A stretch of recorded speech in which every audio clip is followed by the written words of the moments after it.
আলহামদুলিল্লাহ, আজকে ২৭ রমজান শেষ হবে। দেখতে দেখতে সবচেয়ে সুন্দরতম শৃঙ্খল জীবনধারা বজায় রাখার মাস পবিত্র মাহে রমজান শেষের পথে। আল্লাহ আমাদের সবাইকে আগামী বছর পবিত্র এই মাসে ইবাদত করার তৌফিক দান করুক, আমিন। একসময় এই ঈদ উল ফিতরের এই ঈদের জন্য কত অপেক্ষা করতাম। এখন মনে হয় জীবন যত যান্ত্রিকভাবে সহজ হয়ে যাচ্ছে, তেমনি করে সহজ সরল আনন্দগুলো হারিয়ে যাচ্ছে।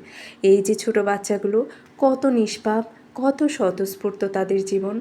ওদের জন্য বোধহয় ঈদের আনন্দগুলো এত সুন্দর, এত তাগিদপূর্ণ। ওরা দাদু বাড়ি যাবে, নানু বাড়ি যাবে, অনেক খুশি। জীবনটা এমনই। জীবনের প্রতিটি সম্পর্কের তাগিদে এক একজনের জন্য এক এক রকম। তবুও দোয়া করি সবার জীবনে ঈদ অনাবিল আনন্দ বয়ে আনুক।